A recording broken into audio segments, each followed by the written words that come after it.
He's nothing too fancy here, I would say, except he has the Singleton Blind Obedience, which we saw earlier in another list. 4 Boros Charm, 3 Azorius Charm, and Aurelius Fury. Again, no Sphinx's Revelation. 2 Thundermaw Hellkite. This actually looks very, very close to a list we saw here earlier, so it's possible there's multiple people on the same list. Yep.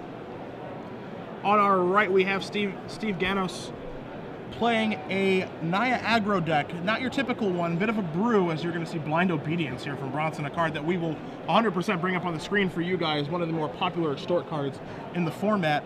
Taking a look at Steve's deck, he has 2 copies of Boros Reckoner, 3 Giant Militants, 4 Experiment Ones, 4 Flinthoof Boars, 4 Gore Clan Rampagers, 3 Loxodon Smiters, a couple Silverblade Paladins, a couple Spark Troopers, a couple Wojak Halberdiers, the old Battalion First Striker, to go along with Boros Charm, a Face Shield, 3 Rancors, and 1 copy of Damirade. So he's a very aggressive deck, kind of like a zoo deck. Yeah. Not on the not quite on the same high end, you know, 4 and 5 mana beatdown plan, way more streamlined. You see a Dryad Militant in play, I believe, an Experimental Ooze. That is, it's the old Experiment 1. Experiment 1, rather. Did you see Steve draw a Flinthoof Boar for the turn? It's an Ooze, but it's an Experiment 1. That was, yes. And now we are going to see a Flinthoof Boar that is going to come into play tap, so giving it haste is going to do no good. But we are going to get a counter here on Experiment 1. It is going to begin to evolve. Yep.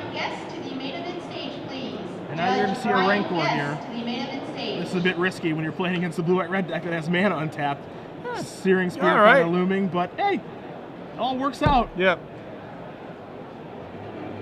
So coming on in, they're going to slide those onto the screen for you guys so you can't see the Flinthoof Boar, which is a 3/3 because there's a Sacred Foundry in play. We saw that come up a couple rounds ago. Rootbound Crags and Clifftop Retreats do not apply. So everything goes correctly for Steve this turn. No fear with that mana available. Maybe the 4th line will change some things. Either way, we're going to see a Supreme Verdict here. And it's going to take care of all the permanents. The Rancor is going to go back to Steve's hand. Experiment Ooze did not have 2 counters, so couldn't remove to it to regenerate it. Either way, Bronson doing okay right now. Cleared up the board, has a lot of 4-drops in his hand. You see a Thundermaw Hellkite as well to go along with the Restoration Angel and a Dungeon Geist. And you really do see here Blind Obedience put in some work. Yeah, doing a little bit of work here. Magic players, if players Ryan Snyder and Bill Adams are still in Hall. Oh, it's a combo deck! It's a combo deck! Dungeon Geist! Dungeon Geist is going to come out to play the 3/3 Blue Spirit, tapping down the Flinthoof Boar for good. Nice Rancor, my friend. Yeah, wow. You leave that right there. That's not going anywhere. You do see Face Shield. Just how Bronson brewed it up when he was imagining this. That's right. My opponent's going to play a Flinthoof Boar, and it's going to come and play tap, so he can't give it haste.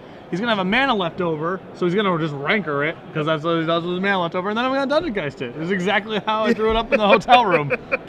And I get to attack my Dungeon Geist too? Who could ever beat me? But now we're going to see Bronson move around some mana a little bit here. Again, does have Restoration Angel in his hand. Also has Geist of St. Traft. I'm going to extort you a little bit, move up to 13. Move you down to 15. Maybe that damage ends up mattering. Same with that life gain.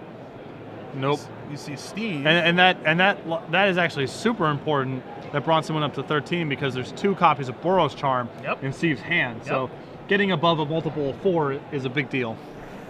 A little surprised we didn't see Steve cast one of those Boros Charms on the end step. Yeah, you can't take it with you, man. Yeah. No extra points for leaving the game with it.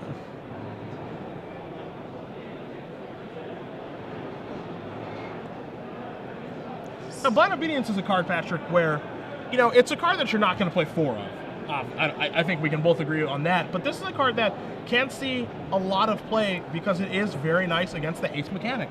Yeah, and the Naya decks, you'd had to anticipate we're going to be big coming into this. Mono red, there's still the black-red zombies is still a thing. I mean, a lot of the defining decks are built around haste, and it's actually one of the places where the blue-white-red deck can just fall behind, having to react to those sort of threats.